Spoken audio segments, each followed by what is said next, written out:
Los Rodríguez antes y después de Nicolás Maduro, de protagonistas del sistema a reformadores. El Bolívar y el dólar proponen una tercera vía económica en Venezuela. Ya es oficial.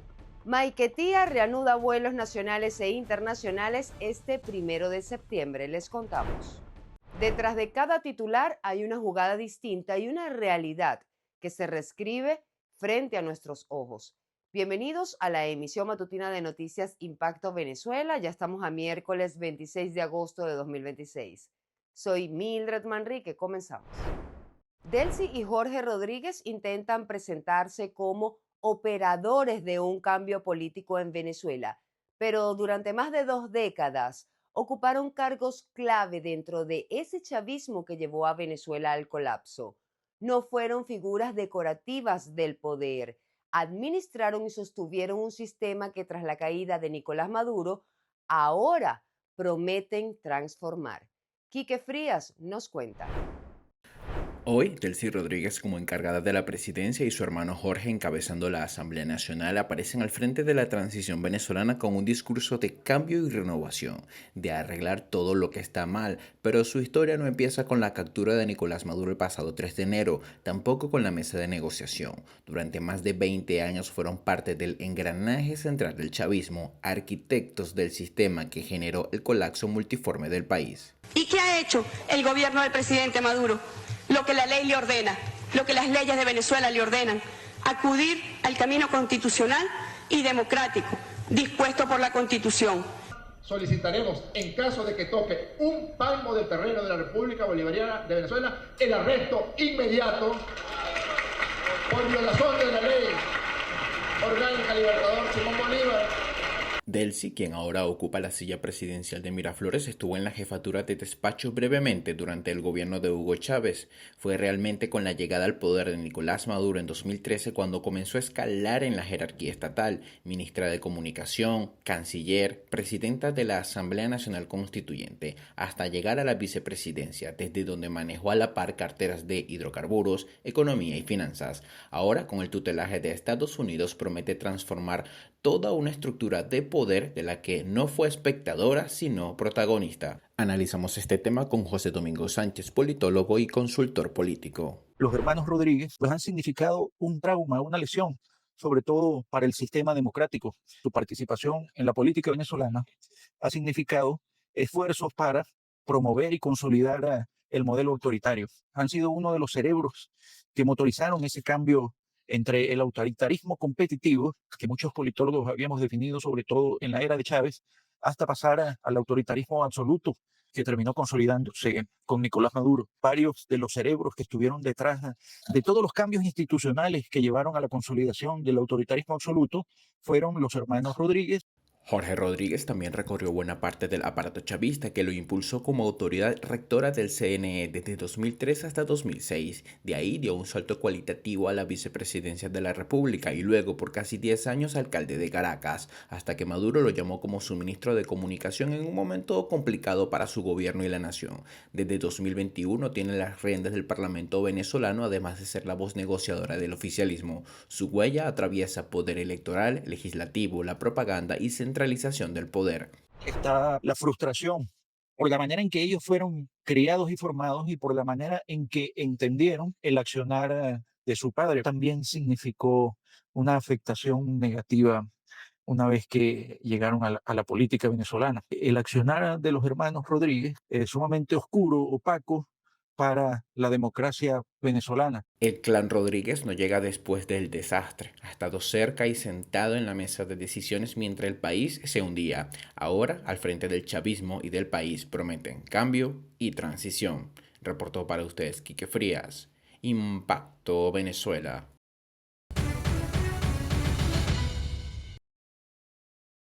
El dilema no es solamente quién conduce esta nueva etapa política del país, sino qué garantías recibe a cambio de facilitarla. Vamos con la pregunta del día de Impacto Venezuela, disponible de lunes a viernes en todas nuestras plataformas digitales. La de hoy es la siguiente. ¿Qué crees que negociaron los hermanos Rodríguez para el día después de la transición? Argumenta tu respuesta, los comentarios están a tu disposición, te leemos en la emisión estelar. En medio del debate sobre dolarizar Venezuela, el economista Asdrúbal Oliveros pone una tercera opción sobre la mesa: mantener el dólar y el bolívar, pero bajo reglas claras. Sin embargo, advierte que ninguna fórmula monetaria podrá por sí sola resolver el problema mientras persistan el déficit, la inflación y la pérdida del valor de la moneda nacional. Juan Gutiérrez Gamba con los detalles. La presión sobre el tipo de cambio persiste pese a las intervenciones del Banco Central. En este escenario, el economista Asdrúbal Oliveros plantea una convivencia más ordenada entre el dólar y el bolívar, en lugar de intentar que una moneda desplace completamente a la otra. Si ambas monedas tienen reglas claras, la intención sería reducir la incertidumbre sobre cuánto vale el dinero, facilitar las transacciones y disminuir la brecha entre el tipo de cambio oficial y el paralelo. Sin embargo, si el bolívar continúa perdiendo valor, los precios podrían seguir aumentando, incluso con una mayor presencia del dólar. La economía bimonetaria lo que permitiría es no solamente la libre convertibilidad de la moneda, sino también permitiría, por ejemplo, prestar dinero en dólares, que en este momento no está disponible en la banca, permitiría hacer transferencias interbancarias en dólares, que tampoco está disponible en este momento en la banca. Digamos, una medida que también debería tomarse es la eliminación del IGTF del 3% por el pago en divisas para los contribuyentes especiales y, bueno, claramente pedir la autorización de la Reserva Federal Norteamericana para esa economía bimonetaria sin desplazar del todo el bolívar. El impacto también llegaría a los comercios. Una convivencia con reglas más claras podría facilitar que empresas y consumidores conozcan qué tasa utiliza para pagar, vender o reponer mercancía. Pero si el gobierno mantiene un déficit fiscal elevado y el bolívar continúa depreciándose, los comerciantes trasladarán ese riesgo a los precios. Creo y estoy consciente de que hay cosas que se pueden hacer para no dolarizar de hecho la economía. Una pudiera ser la economía bimonetaria, otra pudiera ser la creación del peso venezolano, que es una propuesta que yo he hecho, y otra es continuar con el bolívar, pero claramente con disciplina fiscal, llevando el déficit fiscal a cero, digamos, permitiendo que el Banco Central tenga autonomía, haciendo las cosas como la economía de libre mercado así lo establece. Para los venezolanos, la discusión no es solamente qué divisa utilizar, es cuánto podrán comprar con su salario, cuánto costará reponer un producto y qué tasa utilizarán mañana. Una convivencia de las monedas dependerá de recuperar la estabilidad fiscal y crear confianza en el bolívar. 2 meses después de los terremotos, alrededor de 17.900 personas siguen sin hogar y 11.000 edificaciones fueron clasificadas oficialmente en alto riesgo. El gobierno encargado aprobó una ley para acelerar la construcción de viviendas mientras intenta desalojar a los damnificados de las escuelas antes del regreso a clases. El desafío ya no está en aprobar normas, sino en convertirlas en casas. Juliana Palmar con el informe. La encargada de la presidencia, Delcy Rodríguez, promulgó la Ley de Promoción y Protección de la Construcción de Viviendas aprobada por la Asamblea Nacional el pasado 21 de agosto. La normativa busca eliminar obstáculos y simplificar los procesos para aumentar la construcción de viviendas y garantizar, según el gobierno, mayor disponibilidad habitacional para los venezolanos. En el acto, aseguró que están desalojando las escuelas que se mantienen como refugios de cara al inicio de clases. Fíjense ustedes, estamos en este proceso, entrega de viviendas nuevas, reacomodo de la familia. En este caso estamos desconcentrando escuelas del eje Vallecoche. El 8% de las escuelas que estaban ocupadas ya las estábamos desocupando para el regreso a clase. Este anuncio choca contra el muro de la realidad.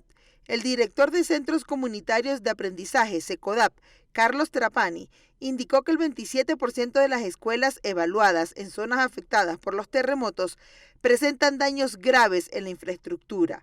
El reto está en pasar del papel a las soluciones concretas. De las cuales cerca de 900 fueron afectadas, en su gran mayoría con daños menores. Usted ya ha dado la instrucción de repararlas todas, pero 11 de ellas colapsaron y 80 tienen daños estructurales. ¿Qué estamos haciendo con los estudiantes que estudiaban en estas escuelas que tienen daños estructurales o colapsarlas? Rezonificando. Ahorita estamos en una etapa de rezonificar. Las escuelas están destruidas, eso no sirve ni como refugio, ni menos para dar clases. Eso es peor. Lo de las escuelas es una cosa que no tiene parangón. O sea, eso no tiene ni baño. O sea, ¿cómo tú vas a poner a la gente ahí de refugio unas cosas que no hay ni agua, no hay baño, no hay luz tampoco? Los techos también son goteras. Entonces, eso no, o sea, las escuelas están peores todavía. Para tenerlas como refugio, no. Eso no funciona. Habrá una que otra escuela, pero la mayoría de escuelas están totalmente fuera de servicio desde el punto de vista no solamente como institutos educativos, sino de cualquier otra cosa. Tras los terremotos, más de 24.000 personas permanecen desplazadas, mientras familias afectadas continúan en espacios transitorios.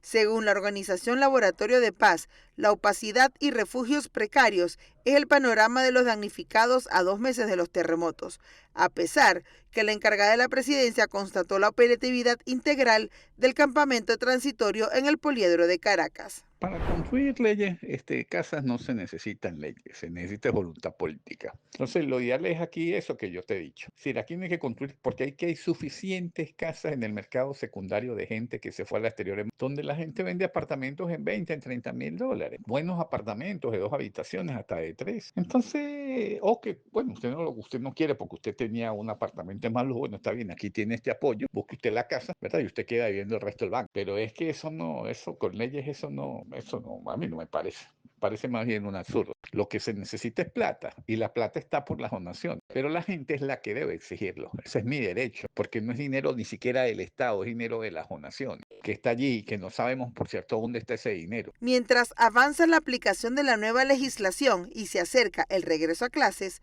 también persisten las dudas entre los damnificados sobre cómo funcionará el plan de financiamiento hipotecario. La Asociación Bancaria de Venezuela asegura que los propietarios que vendan sus viviendas recibirán el pago en divisas, aunque los créditos serán otorgados en bolívares y expresados en unidad de valor de crédito, es decir, al precio de la divisa en el Banco Central.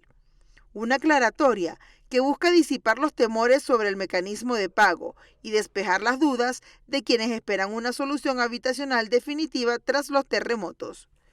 Para Impacto Venezuela, Juliana Palmar. Ya es oficial, el Aeropuerto Internacional Simón Bolívar de Maiquetía, principal terminal aérea de Venezuela, retomará los vuelos comerciales este 1 de septiembre tras reparar los graves daños causados por los terremotos del pasado 24 de junio que dejaron al menos 6.500 personas fallecidas. Veamos. El Aeropuerto Internacional Simón Bolívar, el más importante de Venezuela, reiniciará operaciones comerciales el 1 de septiembre, luego de reparar los graves daños que sufrió durante los terremotos que han dejado más de 6.500 fallecidos, informó el martes la terminal aérea.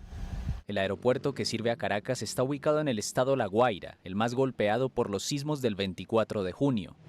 Al comienzo de la catástrofe operó únicamente para vuelos humanitarios. La principal pista de aterrizaje quedó parcialmente dañada por los sismos. Las autoridades informaron que la reapertura se dará luego de un proceso de reconstrucción bajo altos estándares de calidad y últimas tecnologías. A partir de los terremotos de magnitud 7,2 y 7,5, los vuelos comerciales se desviaron a otras terminales aéreas con menor capacidad de operación en Valencia, Maracay y Barquisimeto, al oeste de Caracas, así como Barcelona, al este. 2 terminales provisionales de salida y otras 2 de llegada fueron habilitadas en enormes carpas afuera de la infraestructura afectada, según detalló hace unos días el aeropuerto en sus redes sociales. Los vuelos de carga ya se habían reactivado el 5 de agosto. Venezuela busca atraer inversión extranjera y capital privado mientras reactiva las comunas Mercal y Pedeval como motores productivos. 2 modelos económicos completamente opuestos comienzan a convivir en la recuperación. Continuamos con María José Prado. Hay una contradicción difícil de ignorar. El gobierno habla de atraer inversión privada y capital para recuperar la economía, pero al mismo tiempo vuelve a apostar por un modelo comunal que ya demostró sus fallas durante los gobiernos de Chávez y Maduro. Delcy Rodríguez insiste en que las comunas productivas son la vía para generar ingresos, empleo y producción desde las comunidades, mientras rescata programas como Mercal y Pedeval. La economía comunal es un invento del chavismo cuando empezó a percibir que estaba perdiendo caudal electoral en el modelo de distribución clásico político, es decir, parroquias, municipios, estados, gobierno nacional, circuitos, etc. Cuando el chavismo empezó a percibir que estaba perdiendo poder político en ese modelo, se crean las comunas como un intento de desplazar ese modelo clásico de distribución política y territorial.